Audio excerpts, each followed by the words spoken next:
여러분, 사랑이라는 게 참 묘한 거잖아요. 기다려주기도 하지만 동시에 누군가를 빼앗아 가기도 하거든요. 지금 지역, 성재, 은호 세 사람 사이가 딱 그렇습니다. 서로 다른 마음이 한 곳으로 향하는 순간 결국 갈등은 터질 수밖에 없는 거예요. 은호는 요즘 하루하루가 달라졌습니다. 왜냐면 지역과 본격적으로 동업을 시작했기 때문이에요. 두 사람이 동업을 시작하면서 은호는 그동안 꾹 눌러왔던 감정이 다시 꿈틀대고 있었거든요. 사실 은호는 대학 시절부터 지역을 좋아했었잖아요. 고백했다가 단칼에 거절당했던 기억 때문에 일부러 마음을 다잡고 있는데 막상 다시 함께 일을 하게 되니까 예전 감정이 다시 올라오는 겁니다. 지역도 달라졌습니다. 겉으로는 늘 무심한 척 차갑게 굴었지만 은호의 솔직한 웃음과 열정적인 태도에 자꾸 눈길이 가더라고요. 서류를 정리하면서 사소한 농담을 주고받는 순간 지역은 스스로 놀랄 만큼 은호를 의식하고 있었습니다. 내가 왜 이러지? 단순한 동업자인데 그렇게 속으로 되뇌면서도 은호가 조금만 웃어도 마음이 흔들리는 자신을 감출 수가 없었던 거죠. 그런데 문제는 성재예요.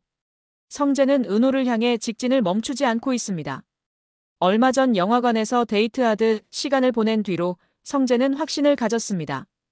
은호도 자신에게 마음을 열고 있다고 믿게 된 거예요. 그래서 아침이면 오늘도 힘내요. 저녁이면 밥은 먹었어요? 이렇게 끊임없이 연락을 이어갔습니다. 은호 입장에서는 고맙지만 동시에 부담스러웠습니다. 왜냐면 마음 한편이 이미 지역 쪽으로 움직이고 있었으니까요. 삼각관계의 균열은 아주 사소한 순간에 드러났습니다. 세 사람이 카페에서 투자 자료를 정리할 때였는데 성재가 은호 옆에 앉아서 이렇게 말했거든요. 지난번 영화 진짜 재밌었죠? 다음에 또 가요. 은호는 순간적으로 당황했고 지역은 표정이 굳어졌습니다. 차분히 서류를 넘기던 지역이 낮게 말했어요. 지금은 영화 얘기보단 투자 자료에 집중하자. 성재는 아무렇지 않게 웃었지만 이미 두 남자의 눈빛은 날카롭게 부딪히고 있었습니다. 은호는 그 긴장된 공기를 느끼며 괜히 숨이 막히는 것 같았죠. 그날 집으로 돌아가는 길, 은호는 스스로에게 물었습니다. 내 마음은 어디를 향하는 거지? 성재는 다정하고 따뜻해서 곁에 있으면 편했지만 지역을 향한 감정은 달랐습니다.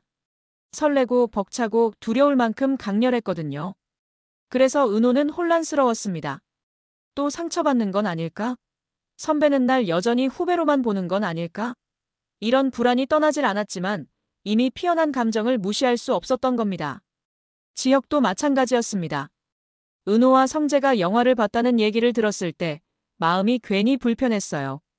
아무 상관없는 듯 행동했지만 속으로는 질투가 끌어올랐던 거죠. 은호를 향한 마음이 생각보다 커졌다는 걸 그제야 깨달은 겁니다. 혼자 중얼거렸습니다. 내가 왜 이렇게까지 신경 쓰는 거지 하지만 대답은 이미 알고 있었죠. 은호가 단순한 후배가 아니라는 걸요. 한편 성재는 더 이상 미룰 수 없다고 느끼기 시작했습니다. 지역의 시선이 은호를 향할 때마다 묘하게 불편했고 지금 고백하지 않으면 늦겠다는 위기감을 강하게 느꼈습니다. 그래서 다짐했죠. 이번에는 숨기지 않겠다. 내 진심을 있는 그대로 보여주자. 성재의 이런 결심은 앞으로 더 큰 갈등을 불러올 수밖에 없었습니다. 며칠 뒤 세 사람은 투자자를 만나러 함께 갔습니다. 회의가 끝나고 투자자가 물었어요. 대표는 누굽니까? 두 분이 다 같이 하는 건가요? 은호가 대답하려는 순간 지역과 성재가 동시에 말했습니다. 제가 대표입니다. 저도 공동대표로 참여합니다. 순간 어색한 침묵이 흘렀고 은호는 얼어붙은 듯 아무 말도 못했습니다. 투자자는 웃어넘겼지만 세 사람의 마음속에는 이미 깊은 금이 간 상태였죠. 그날 밤 은호는 창가에 앉아 깊은 한숨을 내쉬었습니다. 지역과 함께하면서 다시 살아난 감정, 성재의 흔들림 없는 직진, 그리고 자신을 괴롭히는 혼란스러운 마음. 결국 선택해야 할 순간이 오겠지. 이렇게 흔들리기만 할 수는 없잖아. 스스로를 다잡아 보았지만 마음은 여전히 무겁기만 했습니다. 지역은 서류를 정리하다가도 문득 은호 생각에 손을 멈추곤 했습니다. 성재는 휴대폰을 들여다보며 지금이라도 고백해야 하나 수십 번 고민했습니다. 세 사람의 관계는 이제 더 이상 예전으로 돌아갈 수 없었고 누군가의 마음이 드러나는 순간 모든 게 바뀔 수밖에 없는 상황이었습니다. 성재는 이미 오래전부터 결심했었습니다. 더는 미루지 않겠다. 더는 우회하지 않겠다. 오늘은 반드시 은호에게 내 마음을 전하겠다고요. 그는 영화관에서 웃던 은호의 얼굴을 잊을 수가 없었고 회사 앞에서 함께 늦은 저녁을 먹으며 나누던 사소한 대화 하나까지도 마음속에 깊이 새겨두고 있었습니다. 그래서 그는 단정하게 옷을 챙겨 입고 은호에게 전화를 걸었죠. 오늘 저녁 잠깐 시간 내줄 수 있어요? 그냥 꼭 하고 싶은 말이 있어서요. 은호는 순간 당황했지만 성재의 진지한 목소리 속에서 평소와 다른 무게감을 느꼈습니다. 그래서 잠시 고민하다가 결국 네, 좋아요. 어디서 만날까요? 하고 대답했죠. 성재는 오래 망설이다가 결국 강가 근처의 조용한 카페를 선택했습니다. 번잡하지도 않고 괜히 눈치 보일 일도 없을 것 같았거든요. 테이블 위에 앉은 두 사람, 성재는 떨리는 손을 감추기 위해 괜히 컵을 들었다 내려놓기를 반복했습니다. 그러다 결국 입을 열었어요. 은호 씨, 제가 사실 오랫동안 좋아했어요. 그냥 동료나 친구가 아니라 한 여자 사람으로서요. 지난번 영화 같이 봤을 때 확신이 들더라고요. 저는 은호 씨랑 있으면 그냥 행복해요. 은호는 눈을 크게 뜨고 성재를 바라봤습니다. 예상치 못한 고백의 순간 말을 잇지 못했지만 그 눈빛 속에는 당혹감과 흔들림이 동시에 비쳤습니다. 지역에 대한 감정이 다시 살아나고 있었던 터라 은호의 마음은 복잡하기 이를 데 없었거든요. 성재 씨, 저 고마워요. 은호가 조심스럽게 말을 꺼내려는 순간 예기치 못한 일이 벌어졌습니다. 바로 옆 테이블에 앉아있던 지역이 자리에서 일어나 다가온 겁니다. 그는 사업 미팅이 끝나고 우연히 그 카페를 지나치다 두 사람을 발견하고 들어왔던 것이었어요. 처음엔 아무 말도 하지 않고 지켜보다가 성재의 고백을 들은 순간 더는 참을 수 없었던 겁니다. 성재, 그만해. 지역의 목소리는 낮았지만 그 안에 담긴 감정은 폭발 직전이었습니다.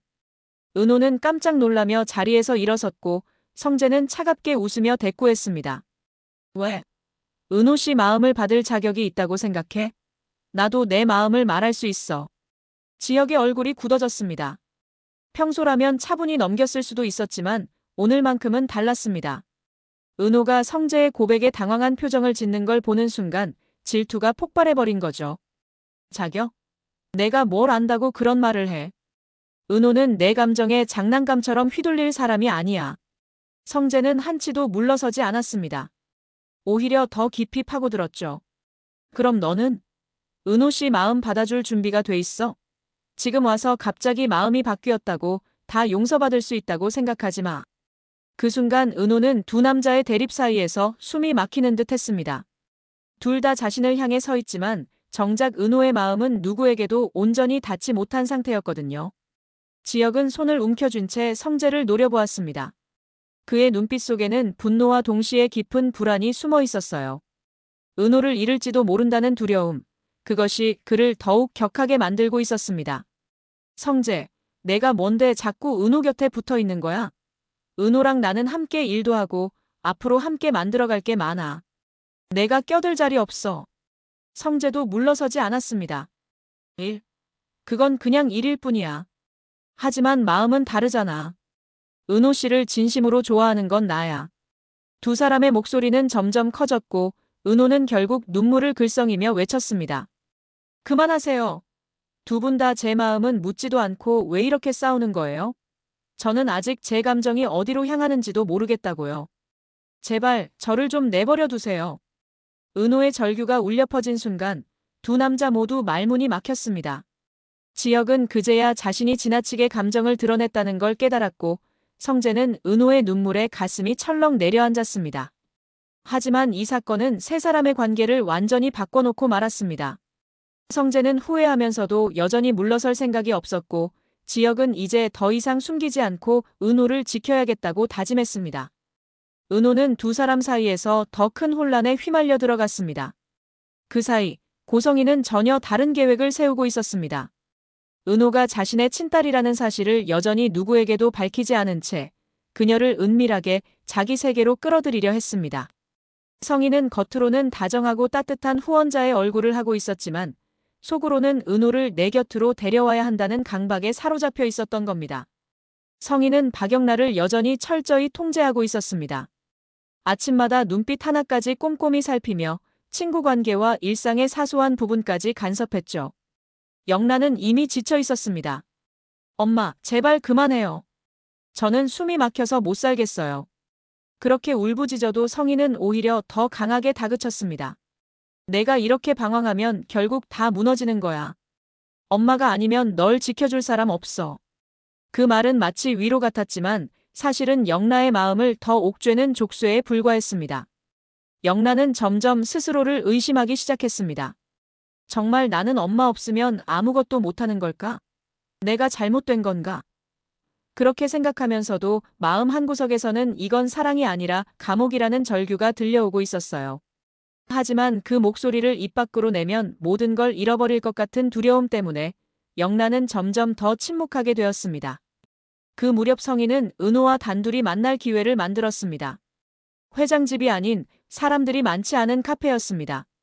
그녀는 은호에게 따뜻한 미소를 지으며 다가갔습니다. 은호 씨, 요즘 많이 힘들죠? 동업도 시작하고 여러 사람 마음이 얽히다 보니 은호는 순간 당황했지만 성희의 다정한 말투에 방심했습니다. 성희는 부드럽게 이어갔습니다. 사람들이 뭐라 해도 결국 널 지켜줄 사람은 단 한 명뿐이에요. 그게 누군지 곧 알게 될 거예요. 은호는 그 말이 무슨 의미인지 이해하지 못했지만 성희의 눈빛에서 묘한 불안을 느꼈습니다. 마치 오래전부터 자신을 알고 있었던 사람처럼 은호의 사소한 습관과 말투를 짚어내는 성희의 태도는 이상하게 낯설지 않았습니다. 성희는 그날 대화를 끝내며 의미심장하게 말했습니다. 은호 씨, 사람은 누구나 뿌리를 찾게 돼 있어요. 언젠가 당신도 진짜 뿌리를 마주하게 될 겁니다. 은호는 그 말을 집으로 돌아와서도 잊을 수가 없었습니다. 뿌리라니 무슨 뜻이지? 한편 지역은 점점 더 불안해졌습니다. 성재의 고백이 은호의 마음을 흔들었을지도 모른다는 생각에 밤마다 뒤척였고 은호에게 다가가고 싶었지만 그럴수록 부담을 줄까 두려워 선뜻 나서지 못했습니다. 성재는 반대로 더 공격적으로 변했습니다. 은호 곁에 자꾸 머물며 작은 호의를 쌓아가려 했죠. 밥 먹었어요? 제가 데려다 줄게요. 은호는 그런 성재의 다정함에 감사하면서도 점점 숨이 막혔습니다. 세 사람의 삼각관계가 더 복잡해지고 있는 사이 고성희의 음모는 한 걸음씩 구체화되고 있었습니다. 그녀는 은호의 과거를 조사하며 정순과 얽힌 기록들을 은밀히 확인하고 있었어요. 오래된 사진을 꺼내들며 중얼거렸습니다. 이제 시간이 얼마 남지 않았어. 은호야, 넌 결국 내 곁으로 올 수밖에 없어. 지금 은호는 자신의 선택을 미루고 있지만 그 공백을 파고드는 건 결국 고성희의 집요한 집착입니다. 성재의 고백과 지역의 흔들리는 마음 사이에서 갈피를 잡지 못하는 은호, 그리고 뒤에서 모든 걸 조종하려는 고성희? 이 불안한 균형이 언제까지 이어질 수 있을까요? 곧 숨겨진 진실이 폭발하는 순간이 다가오고 있습니다.